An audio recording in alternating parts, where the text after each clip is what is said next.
हीरा कुमार, हीरा कुमार सोया,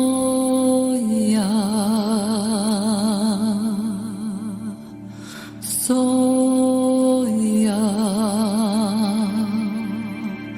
सोया, सोया।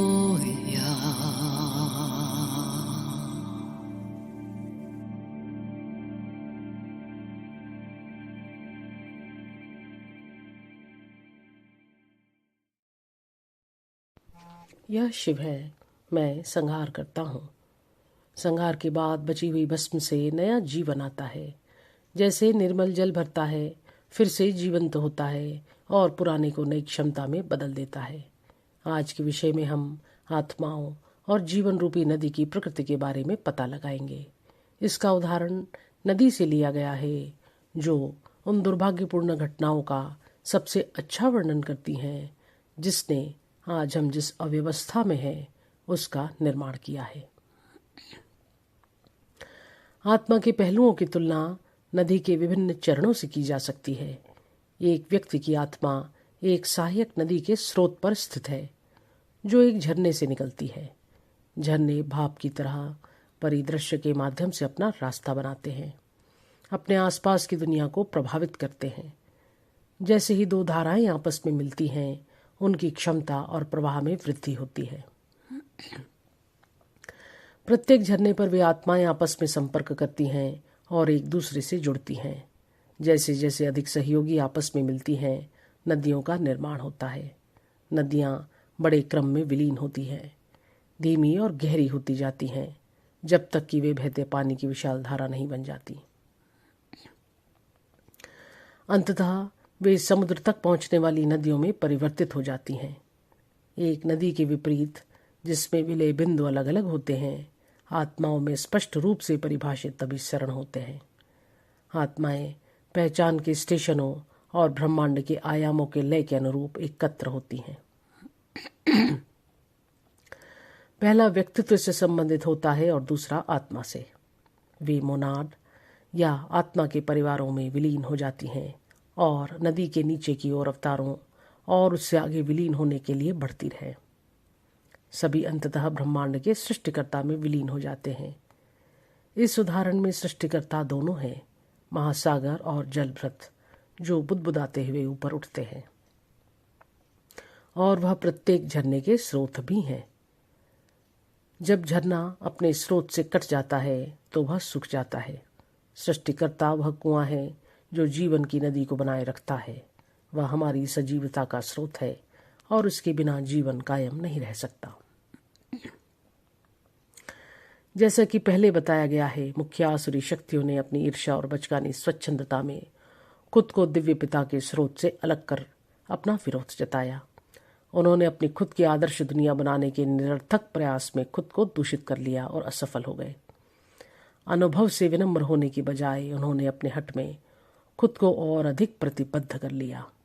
जीवन से अलग होने में पागलपन ने उन्हें खा लिया और उनका बहुमूल्य जीवन स्रोत समाप्त हो गया, जो फिर भरा नहीं जा सका।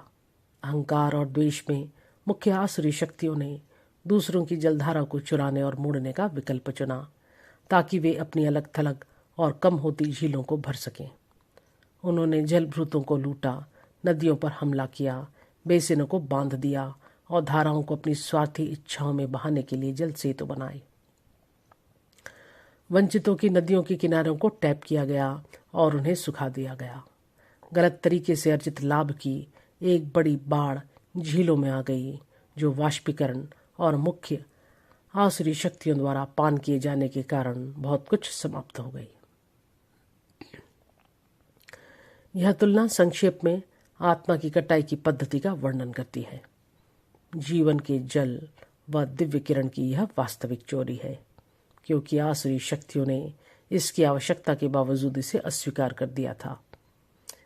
वे भोली भाली आत्माओं, मुनानों और अवतारों के झुंड, जो भटके हुए लोगों की दिशा में चले गए थे, खुद को इसी जाल में पाते थे।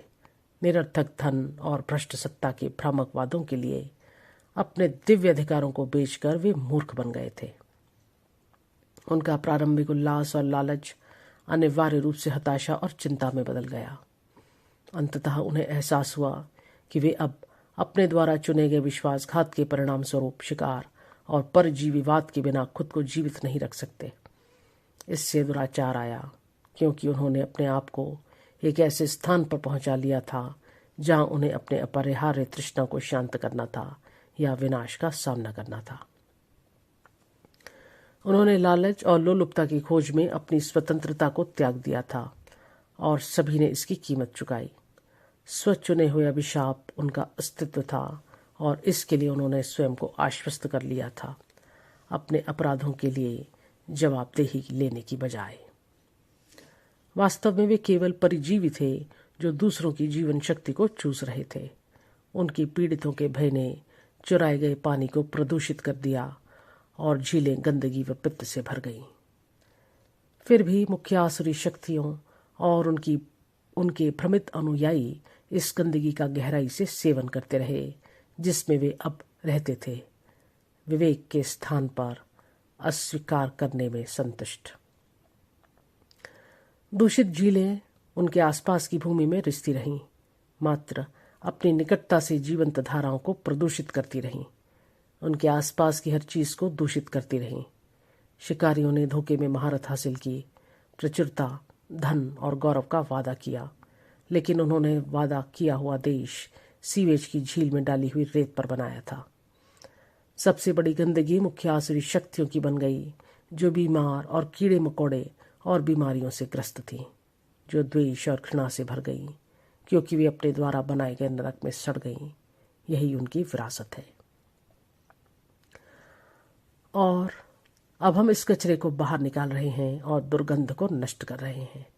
इस ग्रह और इसके निवासियों के लिए इस स्पष्ट घोटाले और विकृति को सुविधाजनक बनाने के लिए उन्होंने जिन साधनों का उपयोग किया वे पूरी तरह से घृणित हैं। हम केवल यह सांत्वना दे सकते हैं इस सूचना से कि हम तहों की गहराई तक जा रहे हैं, भ्रष्टाचार के सभी नेटवर्कों को नष्ट कर रहे हैं और जो नुकसान हुआ है उसकी मरम्मत कर रहे हैं। घाव गहरे हैं। बिना शर्त प्रेम का समय अब खत्म हो गया है। अब जवाबदेही की बात होगी। जो लोग इस दुराचार में लगे रहते हैं उन्हें न्याय का सामना करना होगा। यह कहा जाना चाहिए कि इस दुराचार के मामले में सबसे आगे रहने वाले लोग पूरी तरह से दोषी नहीं हैं। मुख्य बुराइयों और उनके एजेंटों की भ्रामक प्रकृति में उनके व्यवहार में जालसाजी ने महत्वपूर्ण भूमिका निभाई। कई लोगों के पास हार मानने के अलावा कोई विकल्प नहीं था। यह आगे आने वाले हफ्तों में चर्चा का विषय होगा। यह संदेश शॉन फेड्रिक्स को प्राप्त हुआ है, जिसका हिंदी में अनुवाद एवं पठन राखी चतुर्वेदी द्वारा किया गया है। अगले सप्ताह मदर मेरी हमें संबोधित करेंगी। तब तक के लिए धन्यवाद। Hira Kumar, Hira Kumar,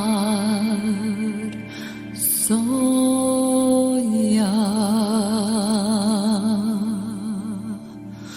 Soya, Soya,